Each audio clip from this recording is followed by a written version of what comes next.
오늘 말씀의 제목은 팔복에서 말하는 복 두 번째 시간을 갖겠습니다. 지난주에 첫 번째 시간 가졌고요. 오늘 팔복에서 말하는 두 번째 복, 두 번째 복, 팔복에서 말하는 복 두 번째 시간을 갖겠습니다.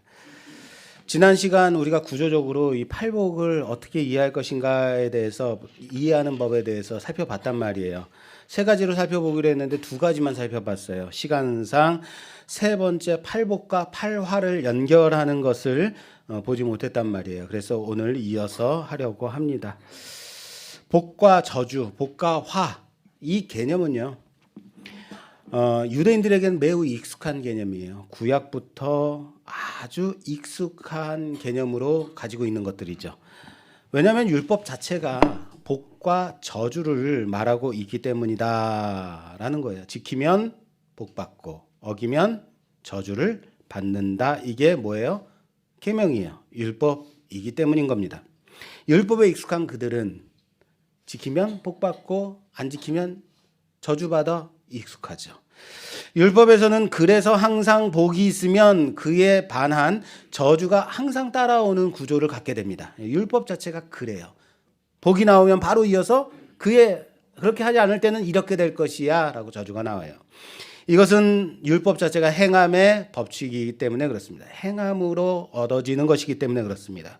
행함으로 복을 받고 행하지 않으면 화를 당한다라는 것이 뭐예요? 율법, 행함의 법칙이죠. 여러분들, 우리는 복 받는 자입니까? 저주를 받는 자입니까? 우리가 받은 복은 어디서 온 겁니까? 우리가 행했기 때문에 받은 건가요? 우리가 받은 복은 행함으로 받은 복이 아니라 행하지 않았음에도 불구하고 받은 뭐예요? 은혜인 겁니다. 할렐루야. 행하지 않았음에도 받았다 말이에요. 보너스가 아닙니다. 행하지 않았음에도 받았기 때문에 은혜라고 하는 겁니다. 대표적인 복과 저주가 나오는 장이 신명기 28장이에요. 신명기 28장은 대표적으로 복과 저주가 함께 나오는 유명한 장인데 이렇게 돼 있죠. 내가 내 하나님 여호와의 말씀을 청종하며 이 모든 복이 내게 임하며 내게 이르리니 성읍에서도 복을 받고 들에서도 복을 받을 것이며 자녀와 짐승의 새끼가 복을 받고 광주리가 복을 받고 떡반죽 그릇이 복을 받고 들어가도 복을 받고 나가도 복을 받고 복 천지예요. 신명기 28장. 그래서 28장을 참 좋아해요. 그래서 사람들이 이 28장 외워야 돼라고 하시는 분들까지 있어요. 그런데 그 복이 끝난 그 다음부터 이어지는 말씀이 보면 이 복에 반대되는 저주가 나온단 말이에요. 내가 만일 내 하나님 여호와의 말씀을 순종하지 아니하여 내가 오늘 내게 명령하는 그의 모든 명령과 규례를 지켜 행하지 아니하면 이 모든 저주가 내게 임하여 내게 이를 것이니 네가 성읍에서도 저주를 받고 들에서도 저주를 받을 것이요 자녀도 저주를 받고 짐승의 새끼도 저주를 받고 광주리도 떡반죽 그릇도 저주를 받고 들어가도 저주를 받고 나가도 저주를 받고 저주 아주 저주 천지일색이에요. 복과 저주가 같이 가고 있어요. 그런데 여러분 알고 계세요? 이 신명기 28장에서 복이 어디까지 나오냐면 1절에서 14절까지가 복이 나와요. 그리고 그 다음 절 15절부터 화가 나오는데 저주가 나오는데 15절부터 68절까지가 저주예요. 1절부터 14절 복, 15절부터 68절. 와, 저주가 훨씬 많아요. 3배가 더 많아요. 무슨 말인지 아시겠어요? 우리가 신명기 28장을 축복의 말씀이라고 아주 좋아하는데 좋아하지 마시라고요. 사실 복보다 저주가 더 비중 있게 다뤄지고 있는 말씀이다라는 거예요. 왜 이렇게 저주를 더 말씀하실까? 너는 참 잘될 놈이야. 너는 참 복받을 놈이야. 이렇게 하면 얼마나 좋겠어요. 그런데 왜 저주를 이렇게 말씀하실까? 잘 지키라고요. 하나님 말씀 떠나지 말라고요. 강조하는 거죠. 그러니까 너는 내가 저주하고 말 거야. 너는 끝장낼 거야. 이게 아니라 뭐예요? 잘 지켜서 복받아야 된다. 이걸 강조하기 위해서 저주를 더 많이 주시는 거예요. 더 많은 분량이 있다는 거예요. 이스라엘 백성들이 가나안 땅으로 들어가면서 하나님께서 이스라엘 백성들에게 말씀하세요. 너희는 들어가면 그리심산에서는 축복을 선포하고 에발산에서는 저주를 선포하라라고 말씀하세요. 무슨 말입니까? 들어가면 너희에게 축복의 그 일들만 있을 것이 아니라 축복과 저주는 함께 가는 것이다. 잊지 말라는 거예요. 들어가자마자 양산에 서가지고 가운데 사람들 회중들은 가운데 서고 양산에서 서가지고 한쪽에서는 축복을 선포하고 반대쪽에서는 저주를 선포하므로 너희가 하나님의 말씀을 지키고 순종하면 축복이 임하리라. 할렐루야. 끝나는 게 아니죠. 반대에서는 저주가 선포되어서 하나님의 말씀을 지키지 않으면 저주를 받는 거야. 그러니까 어떻게 하라? 저주 가운데 있어라? 아니요. 복 받을 자 되라. 하나님의 말씀 지키라라는 거죠. 그렇습니다. 복은 항상 저주인 화와 같이 말씀되고 있다라는 거예요. 왜 우리가 팔복을 볼 때 굳이 팔복은 5장에 있어요. 마태복음 5장. 저 뒤에 마태복음 23장에 있는 팔화를 연결해서 봐야 되느냐? 누가복음에서는요. 복 있는 사람은 시작되면서 무엇으로 끝나냐면 화 있을 진저로 끝나요. 무슨 말이냐면 복과 화가 바로 연결돼서 같이 보라고 말씀하고 있어요. 그런데 마태복음에서는 5장에서 복이 선포되고 23장 저 끝에 가서 화가 나오니까 이게 같은 말씀이라는 생각을 안 들어요. 그런데 뭐예요? 복과 화를 연결해서 봐야 되는 거예요. 정말 연결이 될까요? 연관이 있는 거 맞을까요? 그냥 우연찮게 복이 8개, 저기 화 있을 진저가 8개 이렇게 있는 것 아닌가 생각될 수 있어요. 그렇죠? 연결 한번 시켜볼게요. 13절 오늘 본 말씀 13절 봉독해 주세요. 화 있을진저 외식하는 서기관들과 바리새인들이여 너희는 천국문을 사람들 앞에서 닫고 너희도 들어가지 않고 들어가려 하는 자도 들어가지 못하게 하는도다. 아멘. 자, 첫 번째 화 있는 자들은 어떤 사람들이라고요? 천국문을 닫고 지들도 안 들어가고 남들도 못 들어가게 하는 사람들이 화 있는 자들이죠. 자, 그럼 복하고 어떻게 연결이 돼요? 복 있는 사람 첫 번째 뭐죠? 심령이 가난한 자는 복이 있나니 천국이 그들의 것이다. 뭐예요? 천국이 그들의 것이 되는 거예요. 그런데 화 있는 자들은 어떻게 한다는 거예요? 천국 문을 닫고 자기도 안 들어가고 나 안 들어가. 그리고 남들도 못 들어가게 하는 것. 연결되죠. 천국으로. 이미 천국을 받은 자들이 복된 자들인데 화 있는 자들은 천국이 없는 자들이라는 거죠. 그렇죠? 자, 다음 두 번째. 팔화의 말씀은 14절 말씀인데 우리 개역개정 성경에는 없음이라고 돼 있어요. 그런데 다른 번역본들에 보면 이 14절이 있어요. 왜 없을까? 이건 사본상의 문제라고 그래요. 어떤 사본에는 14절이 있는 것도 있고 없는 것도 있고 그래서 우리 성경에는 없는 것을 가지고 와서 14절 없음이라고 표현했는데 대부분의 번역본에서 이 14절이 있어요. 번역을 해놨어요. 그래서 다른 사본상에서의 14절이 있다는 것이 부인되지 않고 있다라고 할 수 있겠습니다. 그래서 우리는 오늘 본문에는 한글 KJV 성경의 14절 번역본을 가지고 왔습니다. 그것 좀 한번 봉독해 주세요. 위선자인 서기관들과 바리새인들아 너희에게 화 있으리라. 이는 너희들이 가부들의 집을 삼키며 남들에게 보이고자 길게 기도하기 때문이다. 그러므로 너희는 더 큰 심판을 받으리라. 아멘. 자, 두 번째 화 있는 자들은 어떤 사람이라고요? 과부들의 집을 빼앗고 길게 기도하는 자들, 보이려고 기도하는 자다라고 말하고 있어요. 자, 여기서 과부들의 집을 빼앗는 것에 포인트 있어요. 보세요. 자, 두 번째 팔복의 두 번째는 뭐예요? 그렇죠. 애통하는 자는 복이 있다. 자, 여러분 공부 시간이에요. 노트 펼치고 보세요. 두 번째 복이 애통하는 자는 복이 있다라고 그랬어요. 저희가 위로를 받을 것이다. 여기서 애통하는 자가 누굴까? 다음 시간에 우리가 가난한 자, 애통하는 자 좀 더 이어서 볼 거예요. 간단하게 설명드릴게요. 애통하는 자는 구약 성경에서 보면 애통하는 자의 대표격이 고아와 과부예요.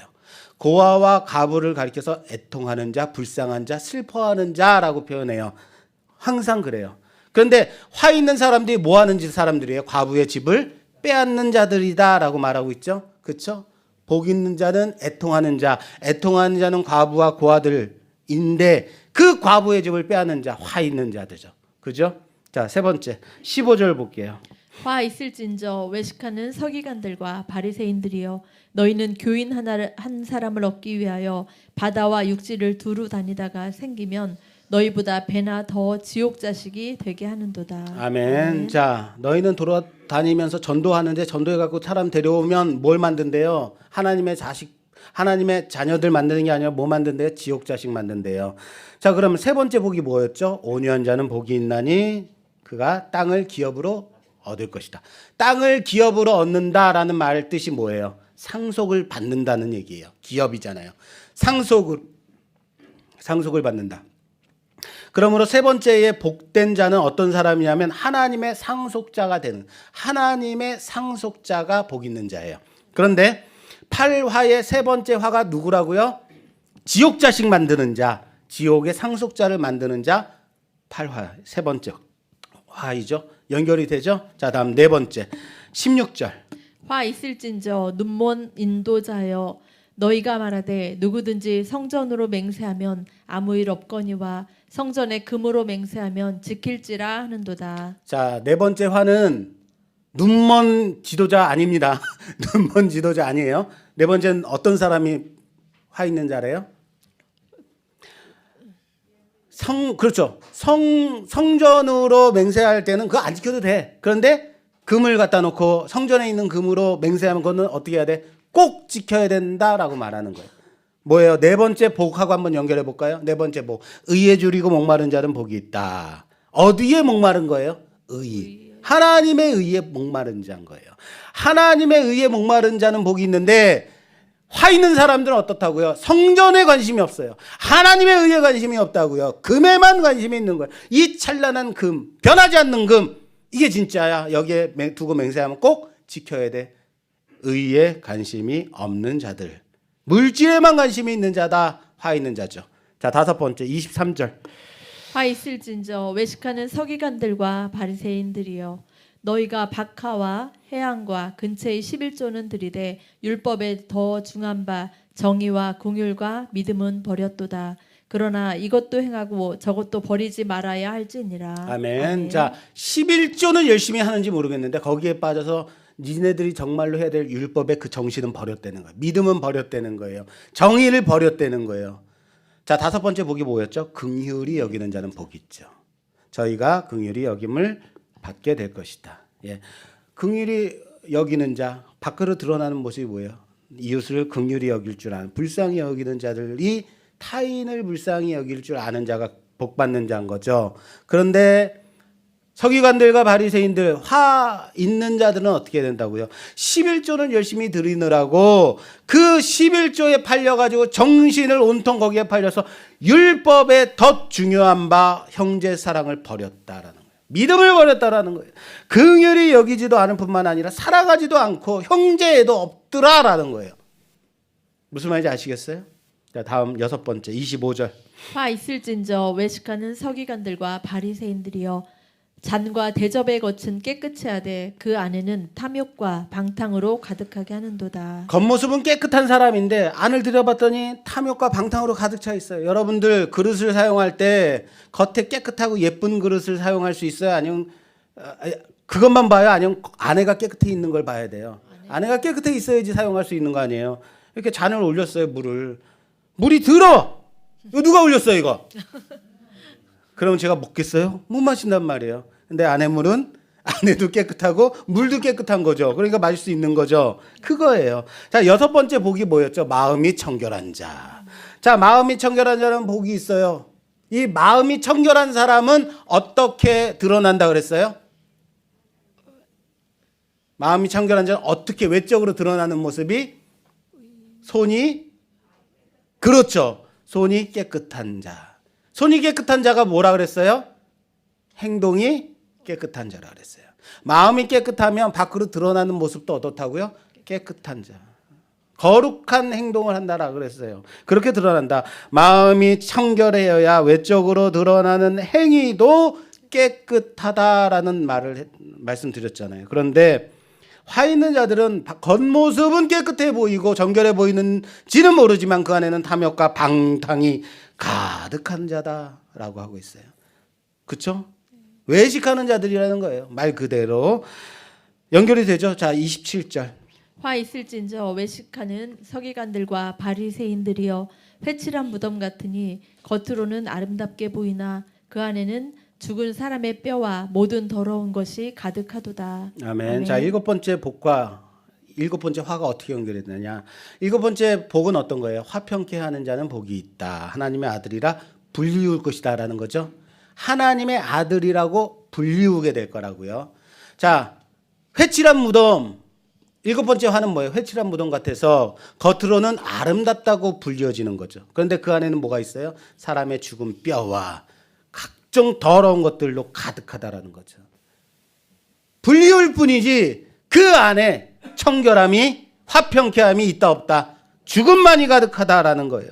그런 자들이다. 자, 마지막 여덟 번째 29절부터 30절 말씀. 화 있을진저 외식하는 서기관들과 바리새인들이여 너희는 선지자들의 무덤을 만들고 의인들의 비석을 꾸미며 이르되 만일 우리가 조상 때에 있었더라면 우리는 그들이 선지자의 피를 흘리는데 참여하지 아니하였으리라 하니. 아멘. 자, 여덟 번째 화 있는 자들은 어떤 사람들이냐면 선지자들의 기념비를 세우고 그 앞에서 기념할지는 모르지만 그러면서 한다는 말이 뭐예요? 우리는 이렇게 하지 않았을 텐데 우리 조상들은 왜 이렇게 했을까? 나는 그렇게 안 해라고 말해요. 이런 자들이 화 있는 자들. 왜 화 있는 자들이냐? 자, 여덟 번째 복 뭐예요? 의를 위하여 박해를 받는 자는 복이 있다라고 말했어요. 의를 위하여 박해를 받는 자는 복이 있다. 의를 위해 박해를 받는 자 누구예요? 선지자들이죠. 하나님 보내신 자들이죠. 우리가 그 자리 화 있는 자들이 뭐라고 말해요? 우리가 그 선지자들의 피를 흘리는데 우리는 참여하지 않았을 것이다 하고 당당하게 떵떵거리면서 말하고 있어요. 이들의 말은 이렇게 하고 있지만 실상은 이들이 누구래요? 선지자들의 피를 흘린 자, 선지자를 박해하는 자, 하나님이 보내신 자들을 피를 흘리는 자들이 바로 너희들이다라고 말하는 화 있는 자들인 거예요. 의에 관심이 없고 도리어 의인을 박해하고 하나님이 보낸 선지자들을 죽이는 자들이 바로 너희들이다. 화 있는 자들.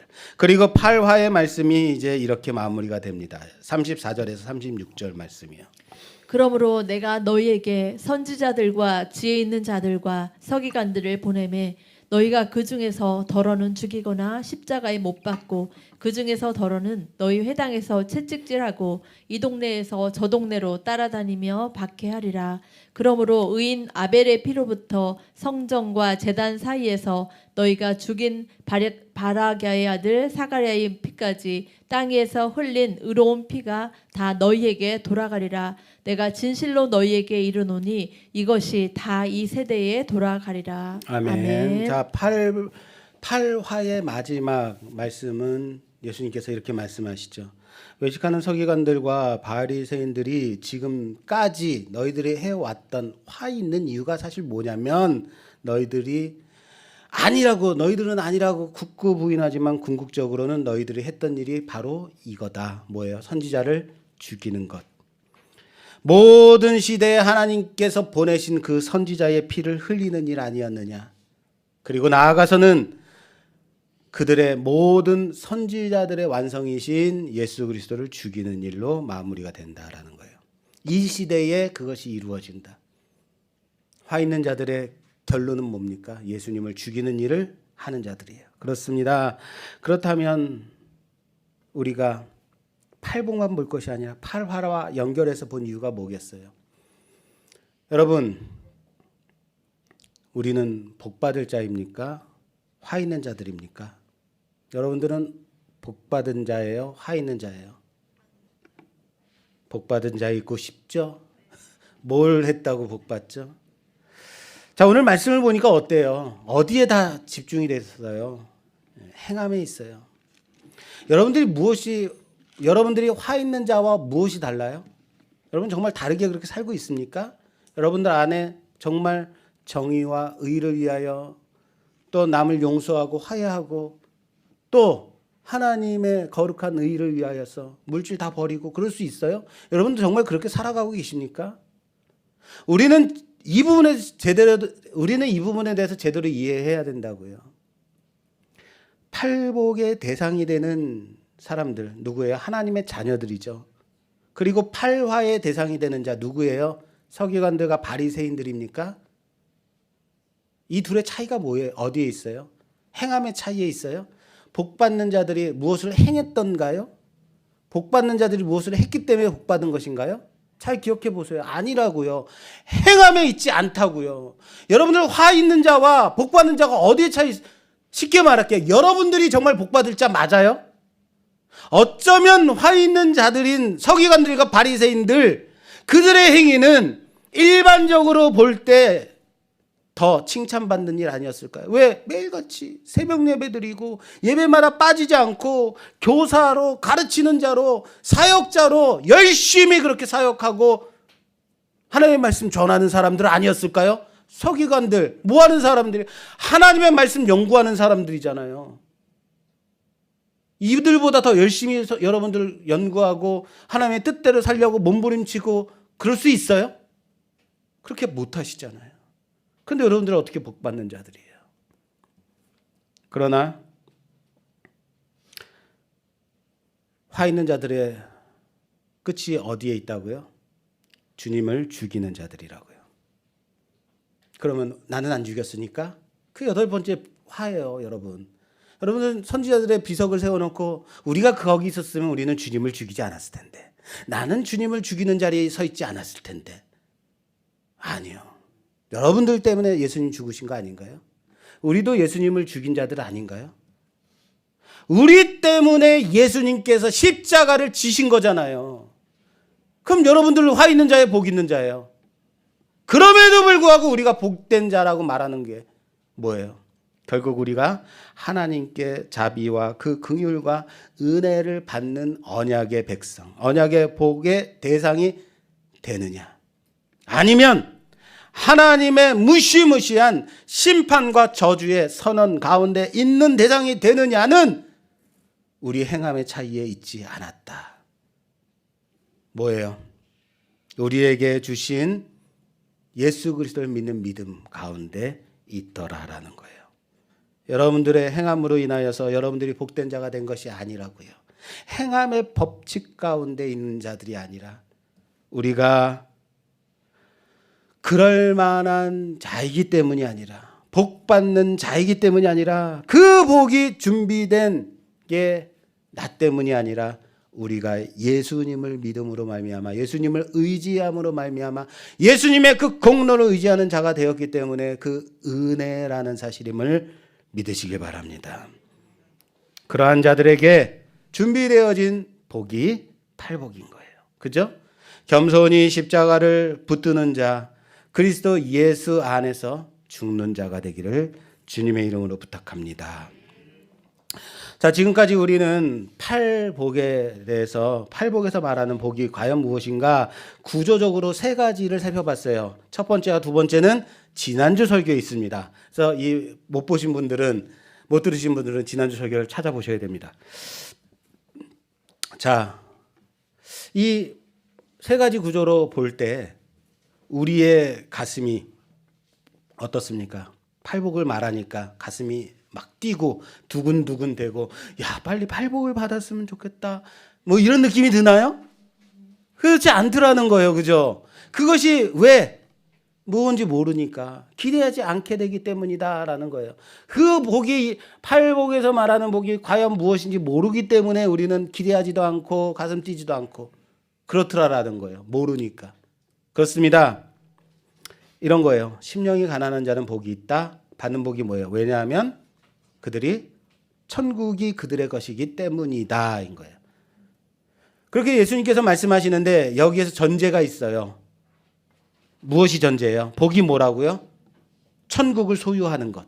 천국을 소유하는 것이 복인 것이 전제가 된단 말이에요. 그럼 여러분들은 천국을 복으로 생각하고 있느냐? 과연 나는 천국을 소유하고 누리고 그곳에 들어가는 그 소망을 품고 살아가는 것이 참된 복으로 살고 있는가? 그렇습니까? 그렇지 않더라는 거예요. 그러니까 뛰지 않는 거예요, 가슴이. 당연하게 복을 복으로 여기지 않는 거죠. 마지막 복이 뭐였죠? 8번째 복. 의를 위하여 박해를 받는 자는 복이 있다. 왜냐하면 천국이 그들의 것이기 때문이다 라고 했어요. 마찬가지죠? 예, 천국을 복으로 여기느냐. 첫 번째 복, 천국. 마지막 복 천국으로 앞뒤에 있어요. 천국과 천국. 그리고 그 사이에 뭐가 있어요? 여러 가지 복들을 감싸고 있어요. 이 천국이 무엇을 감싸고 있다고요? 천국에서 누리는 복들을 지금 감싸고 있는 구조다라고 했어요. 그럼 나머지 복들, 자, 천국 안에서 누려야 할 복들, 다음 시간 계속 이어서 할 겁니다만, 자, 복들에 대해서 조금 살펴보자면, 애통하는 자는 복이 있다. 왜냐하면 위로를 받을 것이기 때문이다로 돼 있어요. 자, 여기에서 특별히 위로를 받는다라는 이 단어는요, 그냥 수동태가 아니라 신적 수동태라고 했어요. 지난 시간에 신적 수동태. 뭐라 그랬죠? 신적 수동태는 뭐라 그랬어요?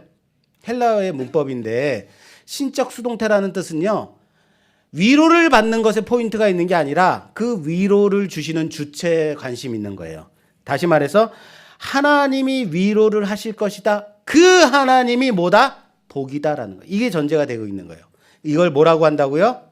신적 수동태라고 하는 거예요. 하나님이 주시는 위로, 그냥 가족이 주고 친구가 괜찮아 잘 될 거야, 이게 복이 아니라 뭐가요? 하나님이 주시는 복이라고요. 위로가. 자, 세 번째 복 뭐죠? 온유한 자는 복이 있다. 왜냐하면 그들이 땅을 기업으로 받을 것이기 때문이다 라고 말했어요. 여기도 신적 수동태, 다 신적 수동태로 쓰여 있어요. 땅을 기업으로 받을 것이다가 아니라 하나님이 주시는 땅을 차지하게 될 것이다. 하나님이 주신 땅을 상속하게 될 것이기 때문이다 인 거예요. 어디가 포인트가 있다고요? 하나님이 주시는 땅인 거예요.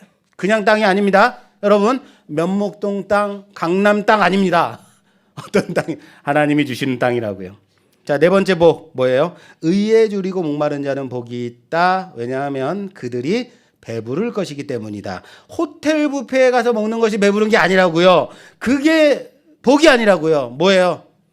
하나님께서 그를 배부르게 하실 것이다라는 거예요. 할렐루야. 하나님이 주시는 복이 뭐예요? 하나님이 배부르게 하실 것이다. 나머지 복들도 다 이렇게 신적 수동태를 다 사용하고 있어요. 그럼 뭐예요? 다섯 번째죠? 다섯 번째 복 뭐죠? 그렇죠. 긍휼히 여기는 자는 복이 있다. 왜냐?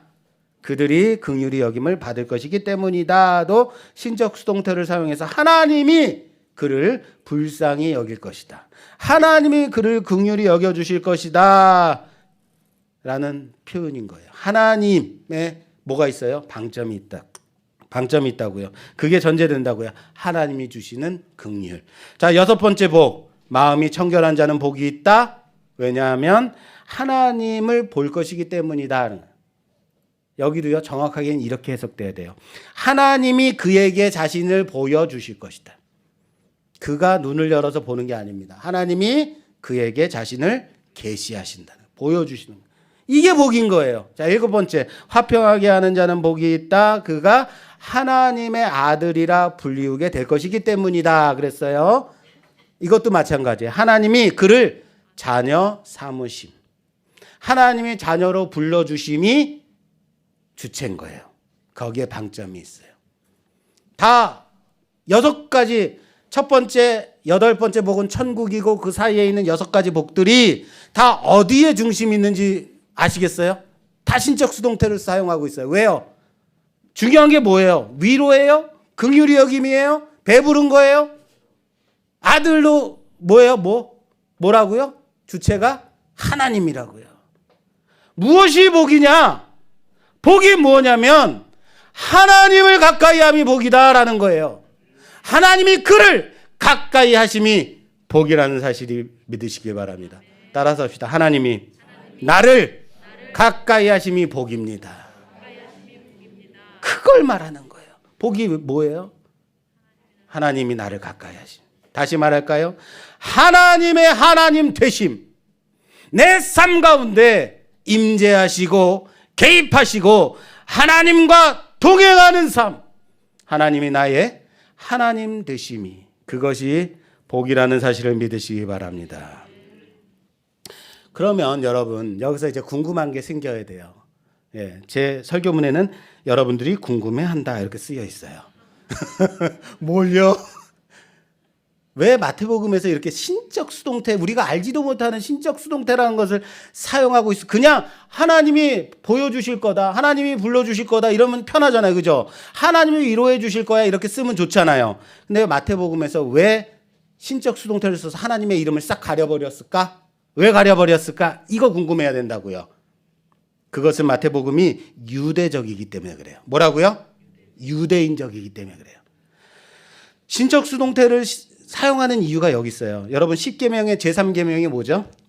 우리 10계명 배웠잖아요. 3계명. 벌써 까먹으신 거예요?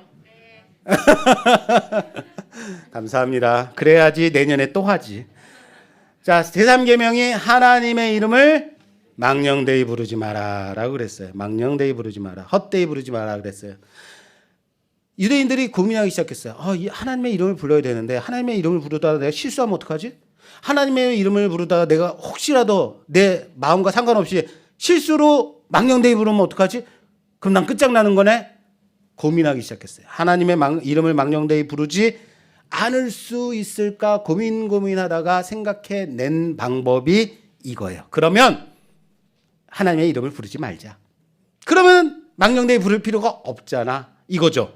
아예 하나님의 이름을 부르지 않기로 한 거예요. 그 중에 한 가지 방법이 신적 수동태를 사용하자 이거예요. 뭐예요? 애통하는 자는 복이 있다.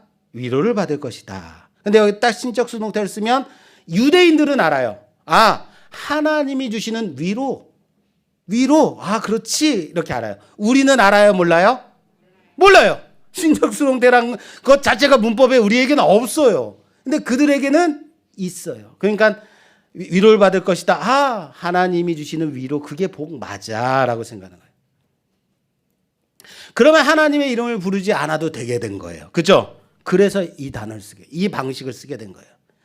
이렇게 사용하게 되니까 위로가 중요한 게 아니라 하나님이 주시는 위로가 중요하다. 그게 주체가 된다는 것은 그들은 다 아는 거죠. 우리만 모를 뿐이죠. 마찬가지로 여러분 마태복음에서는요. 하나님 나라라고 하지 않아요. 뭐라 그래요? 천국이 그들의 것이다. 천국이 맞습니까? 하나님 나라가 맞습니까? 천국은 하늘 나라를 말하는 거예요. 그러면 천국 하늘에 있는 나라입니까?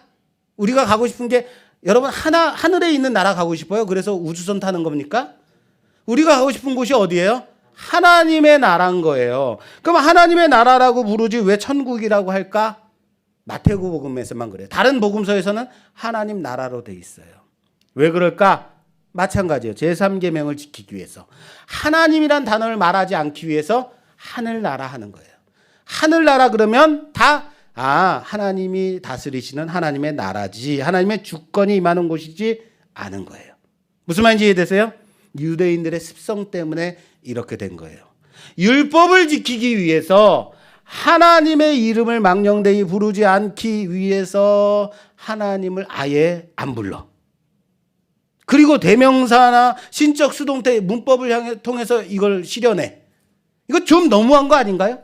하나님의 이름을 안 불러서 율법을 지키겠다는 거예요. 완전 홍길동인 거죠. 아버지를 아버지로 부르지 못하는, 하나님을 하나님으로 부르지 못하는 그분, 그곳, 이렇게 하는 거죠. 해리포터의 볼드모트인가요? 이름을 말할 수 없는 그분, 그 사람. 해리포터를 읽어봤어야지 알죠.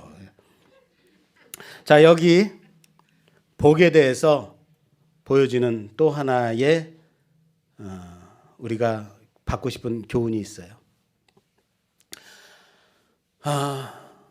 우리가 받은 복은 무엇 때문이다? 행함으로 받은 것이 아니다.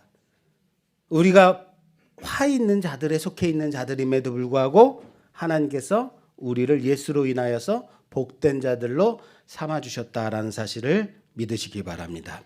자, 첫 번째 복인 천국과 마지막 복인 천국을 소유하는 것은 현재형으로 쓰여 있어요. 뭐라고요? 현재형. 현재형이라는 것은 뭐예요? 가난한 자는 복이 있다. 그들이 나중에 천국에 들어갈 것이다가 아니에요. 가난한 자는 복이 있다. 그들은 천국을 이미 소유했다. 천국이 그들의 것이다. 라고 말씀하시는 거예요. 천국은 이미 소유한 겁니다. 그런데 나머지 천국과 천국 사이에 있는 복들, 이것은요, 미래형을 쓰고 있어요. will be. 그렇게 될 것이다. 자, 애통하는 자는 하나님이 주시는 위로를 받게 될 것이다. will be. 땅을 얻게 될 것이다. 나중에 배 부르게 될 것이다. 이미 배 부른 게 아니라 배 불러지게 될 것이야 라는 거예요. 모두 다 뭘 쓰고 있다고요? 미래에 일어날 복을 말하고 있다라는 거예요. 갑자기 강의처럼 돼버려서 참 왜 이럴까 나는. 자, 왜 그럴까요? 왜? 그러면 처음부터 현재형을 썼으면 끝까지 다 현재형을 쓰든지 미래 나중에 천국에 들어갈 것이다라고 하시든지, 그런데 천국에 대해서만 현재형을 쓰고 나머지 복들은 미래형을 왜 그렇게 썼을까? 사랑하는 여러분, 하나님의 나라는 이미 이루어졌습니다. 안 믿으시나요? 내 삶이 지옥인데 이게 뭐예요? 이게 천국이에요? 임대 아파트가 천국은 이미 임했습니다. 여러분들이 아멘하든 하지 않든 하나님의 나라는 이 땅에 임했다고요. 그러나 하나님의 나라에서 누릴 삶은 앞으로 준비되어진 미래의 삶인 거예요. 다시 말할게요. 우리는 예수 그리스도로 인해서 이미 하나님의 나라의 백성이 됐습니다. 하나님의 나라의 자녀들이라고요. 하나님의 나라는 이미 임했으나 완성되지는 않았죠. 언제 완성이 돼요? 예수님이 다시 이 땅에 오시는 재림의 때에. 이런 거죠. 좀 더 자세하게 쉽게 설명드릴게요. 창세기 29장 16절에서 20절까지 봉독해 주세요. 라반에게 두 딸이 있으니 언니의 이름은 레아요 아우의 이름은 라헬이라.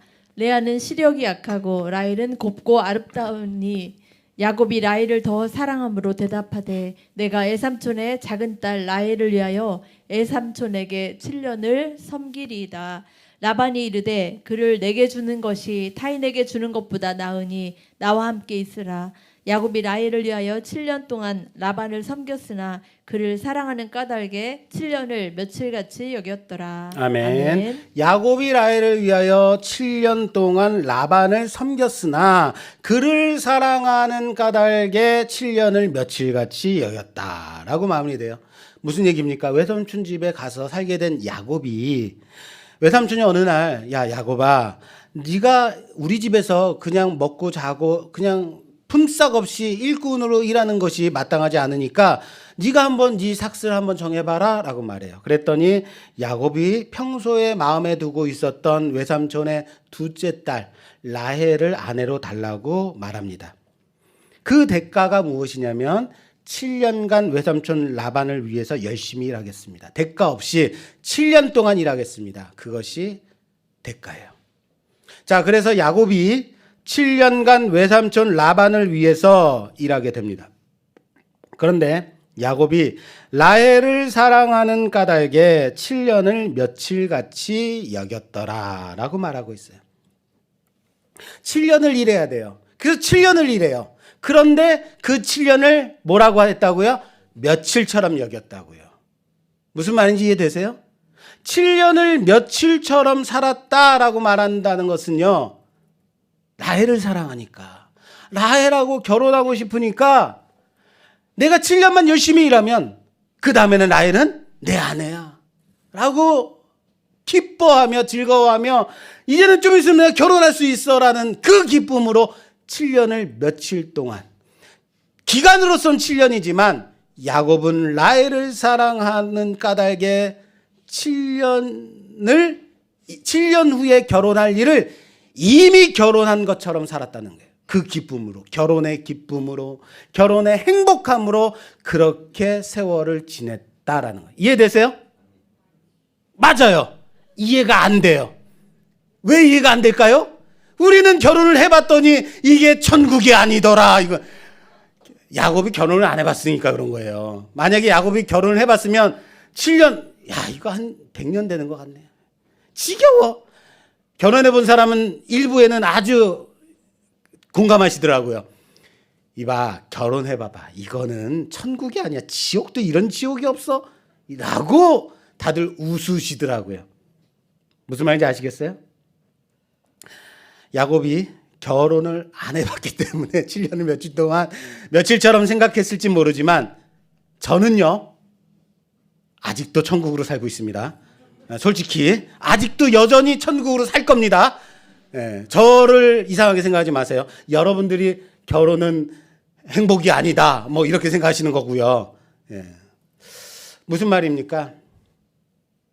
성도는 이미 임한 하나님의 나라를 앞으로 완성될 그 하나님의 나라로 살아가는 자라고요. 우리는 지금 이 땅 가운데 살아가고 있지만 여러분들의 삶이 팍팍하고 힘들고 어려운 삶을 살아가고 있지만 우리들의 장애로 인해서 정말로 하루하루가 힘들게 버텨가는 삶이라 할지라도 우리는 이미 천국의 삶을 살아가는 자들이라는 사실을 믿으시길 바랍니다. 천국은 현재형이라고요. 이미 이루어진 하나님의 나라는 이미 임했고 내게 임한 그 하나님의 나라를 앞으로 완성될 그날을 바라보며 소망하며 살아가는 복된 자들이 성도인 거예요. 그래서 천국은 현재형이에요. 그러나 나머지 복들은 완성될 그날에 이루어질 미래형을 쓰고 있다라는 사실을 믿으시기 바랍니다. 사랑하는 여러분, 우리는 현재 임한 하나님의 나라를 완성될 그날을 바라보며 소망하며 살아가는 존재임을 믿으시길 바랍니다. 그 날에 임할 그 놀랍고 귀중한 이 모든 하나님의 복이, 하나님이 우리와 함께 하심의 그 복이, 하나님이 나의 하나님 되심이 참된 복임을 믿으며 살아가는 자들 되기를 바랍니다. 그렇게 오늘 임한 나의 하나님의 나라를 하나님의 백성으로 하나님의 자녀로 그 복을 누리며 살아가는 우리 모두가 되기를 주님의 이름으로 축원합니다. 우리의 삶이, 지금의 삶이 힘들고 어렵죠. 여전히 우리에게는 넘어야 될 산들이 있죠. 여전히 나는 성숙해야 되고, 여전히 나는 깎여져야 되고, 여전히 나는 해감으로 저주 가운데 있는 자이고, 여전히 나는 화 있는 자들의 대표격으로 살아가는 자임에도 불구하고 그리스도 예수 안에서 은혜의 입은 자로서, 복된 자로서 하나님 나라를 지금 상속하여 살아가고 있음을 믿고 기쁨으로 이 복을 누리며 살아가는 우리 모두가 되기를 주님의 이름으로 축원합니다. 축원합니다.